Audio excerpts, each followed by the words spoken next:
Father Balthazar സൊമാസ്കൻ ഫാദറാണ്. Theology കാലത്ത് ഞങ്ങൾ 3 വർഷം ഒരുമിച്ച് പഠിച്ചതാണ്. അച്ഛൻ പങ്കുവച്ച ഒരു അനുഭവമാണ്. അച്ഛൻ്റെ ആശ്രമത്തിൽ ജോലി ചെയ്തൊരു ഫാമിലി ഉണ്ട്. അപ്പൻ, അമ്മ, 2 മക്കൾ. അമ്മയ്ക്ക് ഒരു ദിവസം അറ്റാക്ക് വന്ന് മരിക്കുകയാണ്. 2 പെൺമക്കളാണ് അവർക്ക്. അപ്പോൾ ഇളയവിടെ നന്നായിട്ട് പഠിക്കും. അവൾക്ക് ഡോക്ടറാകാനായിട്ട് നല്ലൊരു ആഗ്രഹമുണ്ട്. നന്നായിട്ട് പഠിക്കും കുഞ്ഞ്. 2 പേരും പഠിക്കും. പക്ഷെ പിന്നീട് ഈ മനുഷ്യൻ 2 കുഞ്ഞുങ്ങളെ വളർത്താണ്. ഈശോയോട് ചെന്ന് പറയുന്നൊരു കാര്യമുണ്ട്. ഈശോയെ, എൻ്റെ ഈ ഇളയ മകളെ നീ ഡോക്ടറാക്കണം, മെഡിസിന് സീറ്റ് കിട്ടണം. അതിനു വേണ്ടിയിട്ട് 17 വർഷം ഈ മനുഷ്യൻ മധുരം കഴിച്ചിട്ടില്ല. പ്രാർത്ഥിച്ചു. നിരന്തരമായിട്ടുള്ള പ്രാർത്ഥന, ഉപവാസം. ഇളയ മകൾ ഡോക്ടറാണ് അയർലൻഡിൽ, മൂത്തവൾ ഇപ്പം ഡൽഹിയിലും. 2 പേരും ഭയങ്കര റിച്ചായി.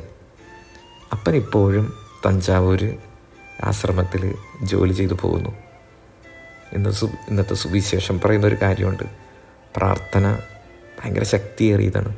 ഉപവാസത്തോടു കൂടിയുള്ള പ്രാർത്ഥന അതിലേറെ ശക്തിയേറിയത്. പ്രാർത്ഥനയുടെ ഉപവാസത്തിൻ്റെ അഭിഷേകം നമ്മൾ നിറയട്ടെ.